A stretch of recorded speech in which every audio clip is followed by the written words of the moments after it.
Hello students, today we are going to take a very important topic, formation of oxazone under this chapter carbohydrates.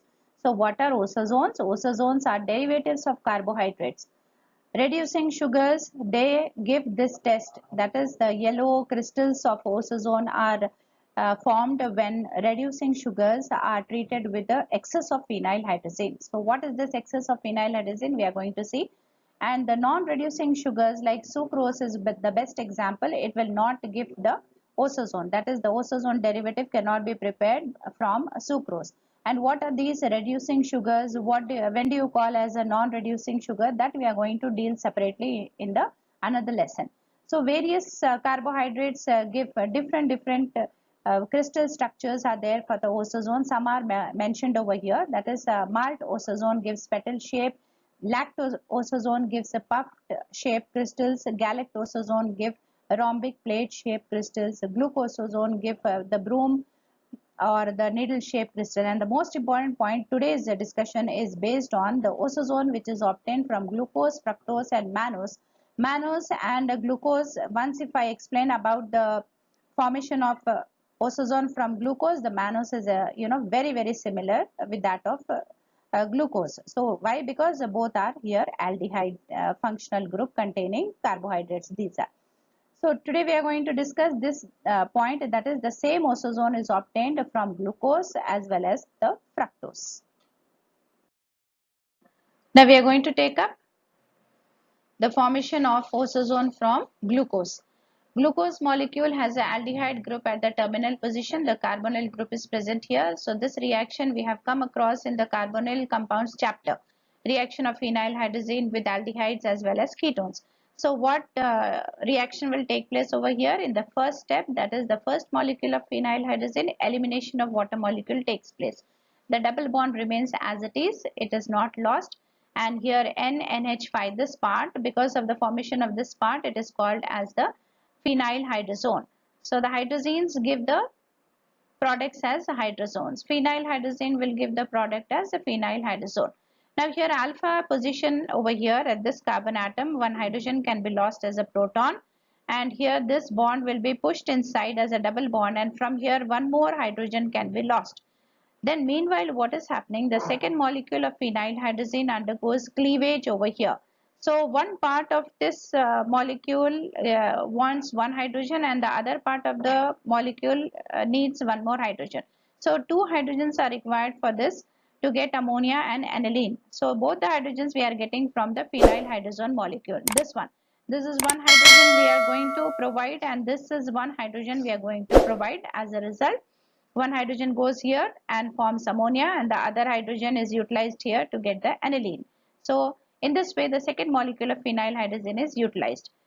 Then what happens at the alpha position, a carbonyl group is generated over here. So whenever we get a double bond here, the third molecule of phenylhydrazine reacts with the carbonyl group, water molecule is lost and NNH5 is replaced in the place of oxygen. A water molecule is lost. So as a result, during the formation of the oxazone, two molecules of water is lost, one molecule of ammonia and one molecule of phenylhydrazine is eliminated out.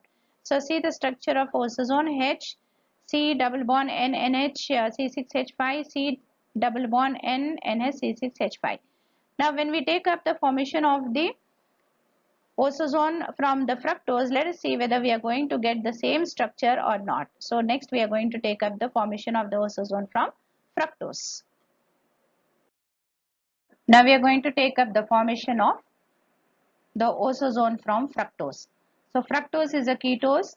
The functional group is a keto group which is present at the second position over here. The first molecule of phenylhydrazine reacts with the carbonyl group. As a result, a water molecule is lost. The double bond remains as it is. So what is the product over here? This product is called as the phenylhydrazone of fructose, because here the starting molecule is the fructose. Double bond remains intact over here. Now here two alpha carbons are here over this one and this one. This is the secondary alcoholic group and this one is the primary alcoholic group. So primary alcohols will be readily oxidized when compared to the secondary alcohol. So the second molecule of a phenylhydrazine it undergoes cleavage over here. So here one hydrogen is required with this nitrogen, and here also one hydrogen is required for this nitrogen. So as a result, from the hydroxy group one hydrogen will be removed, and from the CH2 group one hydrogen will be removed. And this part, primary alcoholic group, will be converted or will be transformed into the aldehyde group. So what do we get from here? By splitting of the second molecule of phenyl hydrazine, we are getting ammonia and another byproduct, that is the aniline. So the primary alcoholic group, which has been transformed into the aldehyde group, over here carbonyl group is there. The third molecule of phenyl hydrazine will react with it again. As a result, water molecule is lost. So totally 2 water molecules are lost. 1 molecule of ammonia and 1 molecule of aniline is obtained as the byproduct over here. So what are we getting here? We are getting osazone here. But what osazone? This is the osazone of fructose. So is there any difference between the osazone of glucose and fructose? There is no difference at all. So why there is no difference in the osazone which is formed from glucose, fructose and mannose? That we are going to discuss in the next lesson. We are going to discuss, and so many other questions also we are going to discuss in the next lesson. That is, in spite of being so many phenyl hydrazine molecules available over here, phenyl hydrazine molecules, only 3 are utilized over here. Why not? So many will be there. Why not on every carbon atom there is a generation of a transformation of this into the carbonyl group, and then the reaction with the phenyl hydrazine? So why is it not proceeding further? That is, why did it stop only at the second carbon atom? Why is it not proceeding at the third, fourth, fifth and sixth? Because what is the reason and all, we are going to find out in the next lesson. For now, so today what we have learned? We have learned that the fructose and glucose gives the same osazone. There is no difference at all.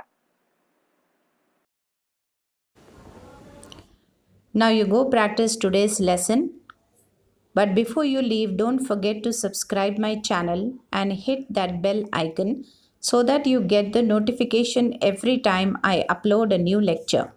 See you again in the next video.